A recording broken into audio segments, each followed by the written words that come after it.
नमस्कार साथियों, आपका बहुत-बहुत स्वागत है बियरलेस के नाम से तमिल पर।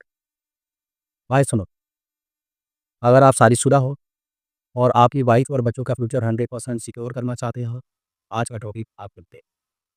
बिल्कुल, एमडब्ल्यूपी एक्ट और लाइफ इंश्योरेंस यानी मैरिड वुमेन्स प्रॉपर्टी एक्ट 1874 का आपको जादू आ सकता है। सोचो, मान लो आपके लाइफ इंश्योरेंस लिया आपने और भगवान न करे कुछ हो जाए। अगर आपके पैसे पर कौन है क्रेडिटर मतलब कि जिन्होंने आपको लोन दिया है या कोर्ट या रिश्तेदार जो अचानक खून का रिश्ता याद कर ले। लेकिन अगर आपने एमडब्ल्यूपी एक्ट के तहत पॉलिसी ली है, तो ये सब लोग बाहर खड़े रहो और पैसा आ जाएगा सिर्फ आपकी वाइफ और बच्चों के पास। बिल्कुल, मैरिड वुमेन्स प्रॉपर्टी एक्ट 1874 इसका सेक्शन 6 कहता है कि अगर कोई शादीशुदा आदमी अपनी जीवन पर पॉलिसी लेता है या आपकी कोई जीवन बीमा पॉलिसी लेता है और साफ-साफ लिख देता है कि ये पॉलिसी मेरी वाइफ या मेरी वाइफ और बच्चों के लिए है, तो ये पॉलिसी आप एक ट्रस्ट बन जाए। अब वो पैसा ना पति के हाथ में जाएगा, ना किसी क्रेडिटर के हाथ में जाएगा, ना उसकी प्रॉपर्टी का कोई हिस्सा बनेगा। पैसा जाएगा सिर्फ़ उन्हीं को जिनके नाम पर ही लिया गया ये पॉलिसी है, यानी पत्नी और बच्चे। मैं आपको और क्लियर कर देता हूँ, इसके बेनिफिशियरीज़ कौन-कौन हो सकते हैं। सिर्फ़ वाइफ़ अकेले या वाइफ़ प्लस 1 से या 1 से ज़्यादा बच्चे या सिर्फ़ बच्चे, यानी घर के ही लोग, बाहर वालों की छूट। ठीक है? माफ़ कीजिएगा, feature of married women's property act, ठीक है? पॉलिसी, हर पॉलिसी एक अलग ट्रस्ट हो, मतलब अलग-अलग तिजोरी और उसका ताला खुल जाता है सिर्फ़ आपकी फैमिली के लिए। किसी का कंट्रोल इस पर नहीं चलेगा, ना कोर्ट का, ना बैंक का, ना आपके ऊपर लोन देने वाले का और सबसे मज़ेदार बात, खुद आपका भी कंट्रोल नहीं चलेगा। यानी आप खुद भी बीच में घुस करके पॉलिसी आप बेच नहीं सकते या सरेंडर नहीं कर सकते। क्लेम का पैसा ट्रस्टी को मिलेगा और ट्रस्टी कौन? आपकी वाइफ़ या कोई बच्चा जो 18 प्लस का है। इसको सरेंडर, नॉमिनेशन, असाइनमेंट कुछ भी इसमें अलाउड नहीं है। आसान भाषा में यदि इसको बोला जाए तो पॉलिसी पूरी तरह से लॉक। इसे बीच में बेचना, गिरवी रखना या नाम बदलने का इसमें कोई झंझट नहीं है। अगर ट्रस्टी अपॉइंटेड है तो ठीक है और जस्ट यदि ट्रस्टी अपॉइंटेड नहीं है तो पैसा जाएगा स्टेट के ऑफिशियल ट्रस्टी के पास। मतलब सरकार का आदमी मैनेज करेगा। एमडब्ल्यूपी एक्ट के तहत पॉलिसी लेने में इसका फ़ायदा क्या है? ये ट्रस्ट एक बार सेट हो गया तो ना बदला जा सकता है, ना इसको तोड़ा जा सकता है। एक ही ट्रस्ट में आप कई पॉलिसियों को डाल सकते हैं। ट्रस्टी आपके पैसे को सँभालेगा, इन्वेस्ट करेगा और फैमिली के लिए इस्तेमाल करेगा। सबसे बड़ी बात, भविष्य में चाहे कितनी भी कर्ज़े हो जाएँ, ये पैसा सिर्फ़ वाइफ़ और बच्चों के पास ही जाएगा तो जाएगा। एक आसान एग्ज़ाम्पल से समझते हैं।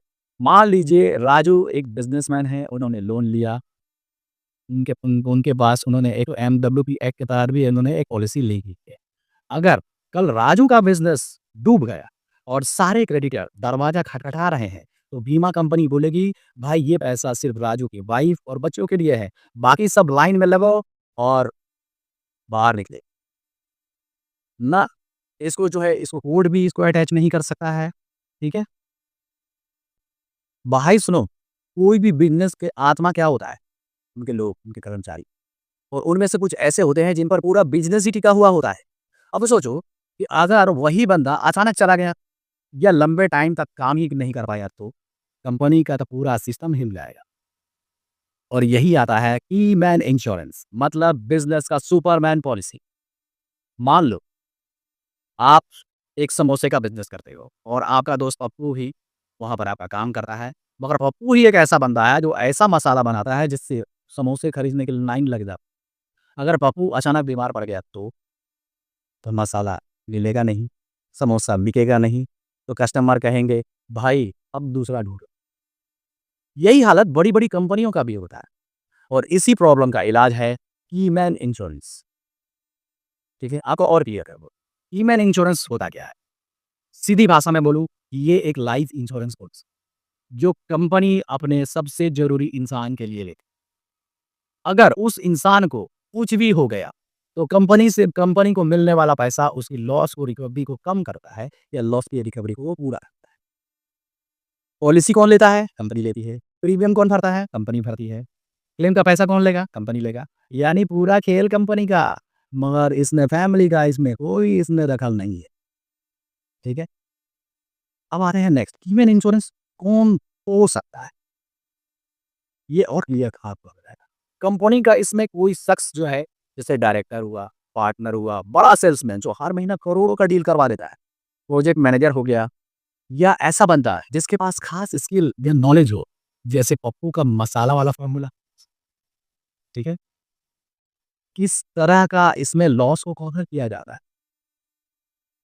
सबसे पहले काम रुकने का नुकसान, मान लो कि कीमन बीमार पड़ी है, ठीक है, और महीनों तक काम पर नहीं आया।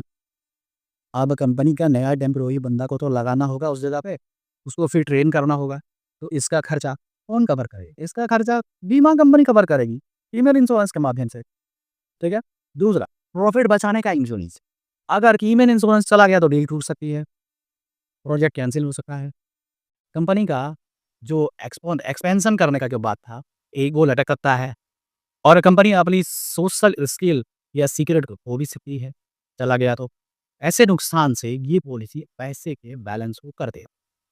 एक खास पॉइंट, ये हमेशा एक टर्म इंश्योरेंस की तरह होता है, ये ह्यूमन इंश्योरेंस। ठीक है? सम एश्योर्ड कंपनी के प्रॉफिट से लिंक होता है, ना कि उसकी सैलरी से, ह्यूमन इंश्योरेंस का सैलरी से। और हाँ, क्लेम का पैसा कंपनी को मिलता है और वो टैक्सेबल होता है। एग्जाम्पल से आप समझिए, मान लीजिए कि शर्मा टी स्टॉल में एक बंदा है, गुरु भाई, जो ऐसी चाय बनाता है कि लोग दिन में 5 बार आते हैं और चाय पी कर के जाते हैं। अगर कल को गुरु भाई अचानक गायब हो गया या बीमार पड़ गया, तो टी स्टॉल का धंधा तो बैठ जाएगा, शर्मा टी स्टॉल का।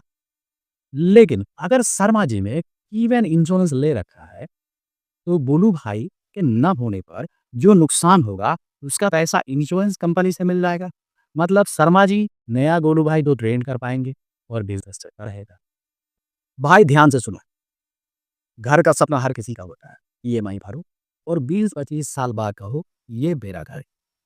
लेकिन सोचो, अगर बीच में ही लोन भरने वाला इंसान, मतलब आप या मैं, बिना छोड़ गए को, बैंक बोलेगा सॉरी भाई, लोन तो चुकाना पड़ेगा। ठीक है? और फैमिली बोली घर बचाओ वरना बैंक तो ले जाएगा। यही टेंशन खत्म करने के लिए आया है मॉर्गेज रिडेम्पशन इंश्योरेंस, एमआरआई, यानी लोन प्रोटेक्टर पॉलिसी। मान लो राजू भाई ने फ्लैट लिया, ईएमआई भी चल रही है, अचानक राजू भाई को कुछ हो गया। अब बैंक वाला घर में आएगा और बोलेगा घर तो हमारा हो गया, ईएमआई रुकी तो चाबी गिर जाएगी। लेकिन अगर राजू भाई ने एमआरआई लिया होता, तो वो इंश्योरेंस कंपनी बैंक का बकाया चुका देती और फैमिली के हाथ से घर की चाबी रहती और घर में ही निकलता। ठीक है? आपके मन में ये सवाल उठ रहा होगा कि एमआरआई आखिर है क्या? एमआरआई मॉर्गेज रिडेम्पशन इंश्योरेंस, आसान भाषा में ये एक कम होता हुआ टर्म इंश्योरेंस है। मतलब जैसे जैसे आप लोन भरते हैं, आपका इंश्योरेंस कवर भी साल दर साल तो रहता ही रहेगा। ठीक है? अगर लोन बीच में ही पेंडिंग है, अगर कुछ हो गया तो इंश्योरेंस कंपनी लोन का बाकी पैसा भर देगी। घर बचा रहता है, ईएमआई का टेंशन नहीं रहता है। इसका फीचर्स क्या है? कम होता था, नंबर वन सबसे इम्पोर्टेंट हो, क्योंकि जैसे-जैसे आपका ईएमआई आप भरते रहते हैं, तो आपका लोन का आउटस्टैंडिंग अमाउंट भी आपका कम होता रहता है। उसी प्रकार लोन आपका जो है ये टर्म इंश्योरेंस का आपका जो है कवर भी समय के साथ वो कम होता है। ठीक है?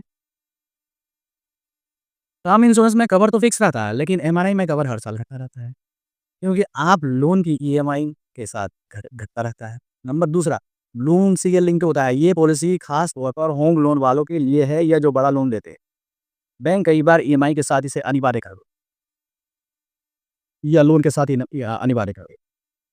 डिपेंडेंट्स की सुरक्षा है, अगर लोन लेने वालों को कुछ, लोन लेने वाले व्यक्ति का यदि कुछ हो गया, तो फैमिली का लोन चुकाने का फिक्र नहीं करनी पड़ेगी, सीधा घर उनके नाम पर हो जाएगा।